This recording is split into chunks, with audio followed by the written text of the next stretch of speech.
Let's jump into our waiver wire suggestions for week one. If we mention a roster percentage, it's going to be pretty different for daily versus weekly leagues in week one. If you're roster percentages are from Yahoo and ESPN. We'll try to mention both. I'm going to kick things off. We're each going to have a player that's available in greater than 50% of leagues, and a player that's available in fewer than 25% of leagues. My player that is available in a 50% of leagues is Will Barton. 49% on Yahoo, cutting it close this week, but only 8% on ESPN. 34 minutes in the opener, 20 points on 14 shots, 6 rebounds, 5 assists, and a steal. Obviously, with Jamal Murray out, there has to be some sort of offensive increase from other guys on the team that aren't named Michael Porter Jr., and Aaron Gordon is not going to do that. And Monty Morris is not really that guy. It's been Will Barton in the past. Organization loves him, long-term contract. He's been with the organization forever. Ranked 53rd in per game production in 2017-18 when he averaged 15.7 points, 5 rebounds, 4 assists, and a steal. Those numbers seem pretty achievable this season, and I think he absolutely needs to be picked up if he wasn't drafted in your league. Did you mention, obviously, no Jamal Murray, right?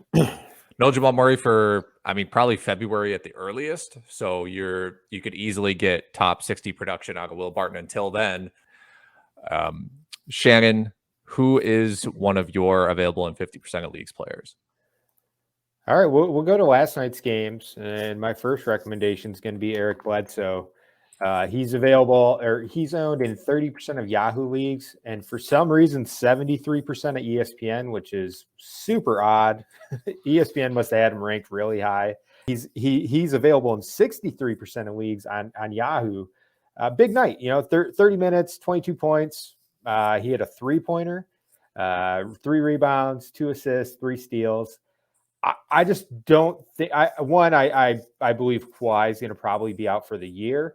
And then I look at the rest of that Clippers roster, and I just think they're going to have to lean heavily on their guards. It's going to be the Paul George show all season, but then Reggie Jackson, Eric Bledsoe, Terrence Mann, they're going to have to lean very heavily on those. He's a great defender, took 16 shots. That's the main thing for him. Shot volume and minutes. Ken, probably the biggest name on the waiver wire at the moment in leagues. Right. Chris Duarte, the 24-year-old rookie for the Indiana Pacers, currently rostered in 53% of Yahoo, so I'm cheating a little, but only 12.5% on ESPN. Opening night, he had 27 points, 5 rebounds in 33 minutes of play versus Charlotte. Obviously, the big question for Duarte is, when does Caris LeVert return? Could be late October, could be early November. LeVert is recovering from a stress fracture in his back. To me, that sounds terrible. I'm no doctor, but yikes. Anyway, this team needs some scoring punch outside of Sabonis.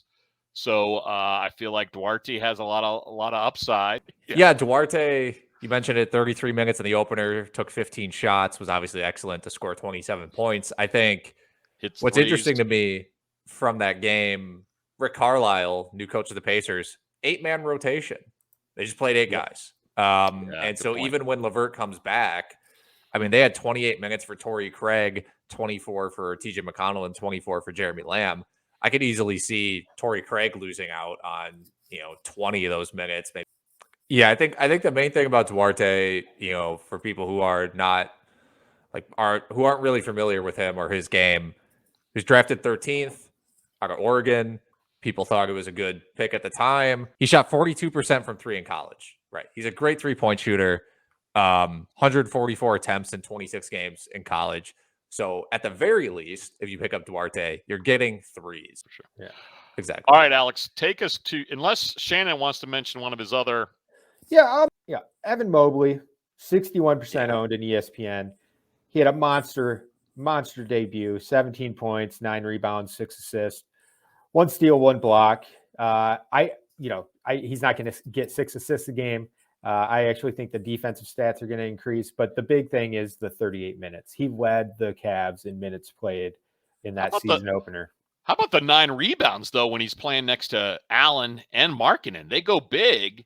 And my first thought when I saw that lineup move, I thought, oh boy, Mobley's going to get squeezed out of the key, but not at all. Let him in boards. Yeah. Allen only grabbed 4 rebounds in the opener. So crazy. It was. It was, it was against a Grizzlies squad that's pretty good defensively. They've got big men that can hold their own. And then the other guy we mentioned earlier, Tyrese Maxey. So he's available in 41% of Yahoo leagues, 76% of ESPN.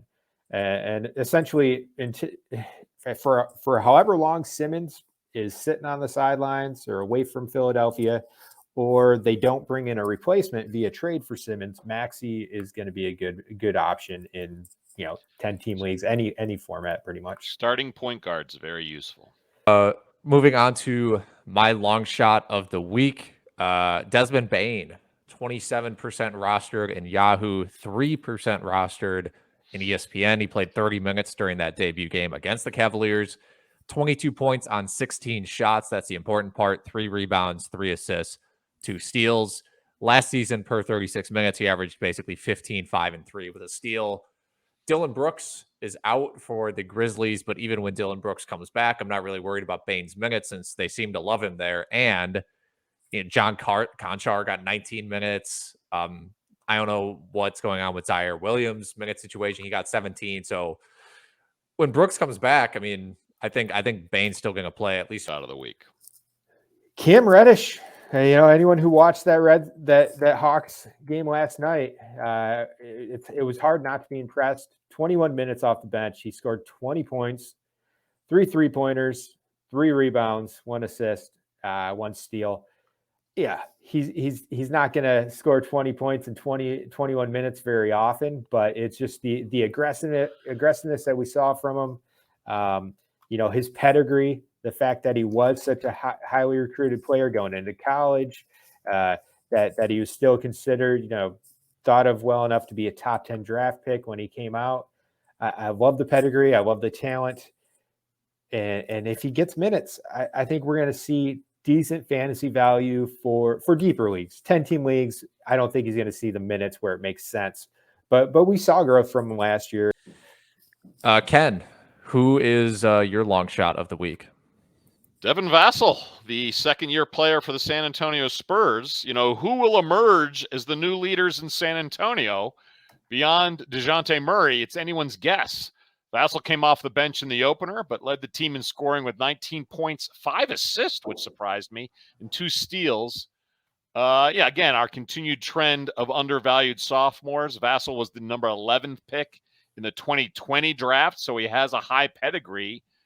To me, this Spurs lineup just has a lot of upside, and I don't think anyone knows how things are going to shake out. Ken, who is your dull suggestion of the week? My dull suggestion, mostly based on his game, even though he's a hot young name, Chuma Okeke, also for Orlando. He's currently hurt, but he should return next week. He is not flashy, but he's got to believe going to replace Wagner in the starting lineup for the Magic. He'll start at small forward on a team that desperately needs scoring, especially with Fultz out, especially if Gary Harris is going to continue to have health issues. Much like Will Barton, we had Okeke on our sleeper list as well. He's owned in 30% of Yahoo leagues, less on ESPN.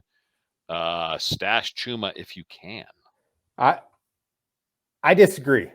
I don't think Okeke is. I don't think he's necessarily going to supplant Wagner as the starting small forward. They just used the 8th overall pick on your boy Franz, and I think they're going to try to build up their young guys. And I know Okeke's still young as well, but he's not as young as Wagner. He's not he's not 20. He was drafted a few years ago.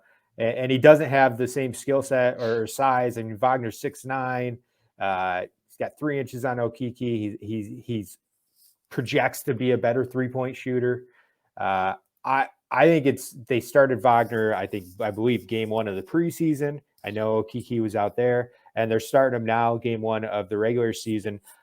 I think it's detrimental for a team to start a rookie, a lottery pick, basically their biggest investment from this past offseason, other than Suggs, to put him into the starting lineup and then yank him in and out. I don't think they're going to do that. I think if they were planning on doing that, they would have started someone else at small forward in game one.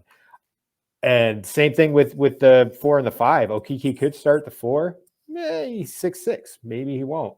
I don't believe they're going to play with Wendell Carter and Mo Bamba that way. I don't believe Okeke will have 10 or 12 team value this season. Well, outside of Okeke, Alex, I know you're a big fan of the Mo Bamba experiment. What do you think is going to happen with Mo and Carter? I think they're going to continue to play together. Yep. I mean, in my opinion, they work together. Defensively, it's a little weird. But on offense, it's fine because they both are shooting threes, especially Bamba. I love the idea of playing them together. And I think you have to. I mean, I think they got Wendell Carter Jr. on a good contract. I think that was a good contract for both sides, actually. They only played him 19 minutes in this game, which was a little confusing. I'm not that worried about that specifically. It's it was not a blowout. panic. I mean, it was a blowout in part of it was a blowout. I mean, he still put up 13 and 8 in 19 minutes. So you have to be encouraged if he's on your team, actually. So I like both those guys this year, honestly. Well, the reality might be that, frankly, this team's so bad and they change rotations enough that we all might be right, especially if they keep getting the injury bug like they've had lately. But I refuse to believe that you're going to be right, Ken. Well, you could end every pod with that. You could end every pod with that.